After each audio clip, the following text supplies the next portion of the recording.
వెన్నెల, వైష్ణవి వాళ్ళు హాల్‌లో కూర్చొని చదువుకుంటూ ఉంటారు. ఇంతలో అక్కడికి ధర వచ్చి నేను ఇక్కడ టీవీ చూసుకోవాలి. మీరు వేరే రూమ్‌లోకి వెళ్లి చదువుకోండి అని చెప్పేసి అయితే అంటూ ఉంటుంది. ఆ మాటలు వినగానే అక్కడ ఉన్న వెన్నెల, వైష్ణవి వాళ్ళు అయితే లేదు మేము ఇక్కడే చదువుకుంటాం. నువ్వే ఇంకెక్కడికైనా వెళ్ళిపో అని చెప్పేసి అయితే అలా వాళ్ళందరూ అయితే మాట్లాడుకుంటూ ఉంటారు. ఇంతలో అక్కడికి విష్ణు వచ్చి ఏం జరిగింది అని చెప్పేసి అయితే అడుగుతూ ఉంటాడు. ఆ మాటలకి అక్కడ ఉన్న ధర అయితే నేను ఇక్కడ టీవీ చూసుకోవాలనుకుంటున్నాను. వీళ్ళనే ఎక్కడికైనా పంపించేయి విష్ణు అని చెప్పేసి అయితే అంటూ ఉంటుంది. ఆ మాటలు వినగానే అక్కడ ఉన్న విష్ణు అయితే వెన్నెల, వైష్ణవి మన రూమ్‌లోకి వెళ్ళి మీరు చదువుకోండి. ఇక్కడ ధర టీవీ చూసుకుంటున్నా అంటంది కదా! అందుకే మీరు వెళ్ళి మన రూమ్‌లో చదువుకోండి అని చెప్పేసి అయితే అంటూ ఉంటాడు.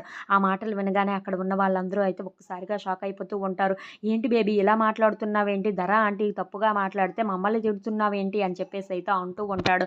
ఆ మాటలు వినగానే అక్కడ ఉన్న విష్ణు అయితే ఎందుకమ్మా మన రూమ్‌లోకి వెళ్ళి చక్కగా చదువుకోండి. ఇక్కడ ఎందుకు అని చెప్పేసి అయితే గసిరేస్తూ ఉంటాడు.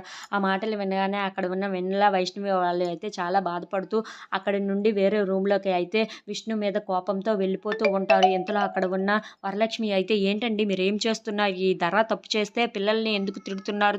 పిల్లల మీద ఎందుకు కోపం చూపిస్తున్నారు? అని చెప్పేసి అయితే అంటూ ఉంటుంది. ఆ మాటలు వినగానే అక్కడ ఉన్న విష్ణు అయితే నీకు ఇవన్నీ అనవసరం. నన్ను క్వెషన్ చేయవలసినంత అవసరం నీకు లేదు వరలక్ష్మి అని చెప్పేసి అయితే అంటూ ఉంటాడు. ఆ మాటలు వినగానే అక్కడ ఉన్న వరలక్ష్మి అయితే ఒక్కసారిగా షాక్ అయిపోతూ ఉంటుంది. అయినా నువ్వు నా విషయాల్లో గానీ, నా పిల్లల విషయాల్లో కానీ నువ్వు జోక్యం చేసుకోవడానికి వీల్లేదు వరలక్ష్మి. నేను చెప్పినట్లే వండాలి. ఈ ఇంట్లో చెప్పినట్లే చేయాలి అని చెప్పి అంటూ ఉంటాడు. If you like this video please like, share and subscribe.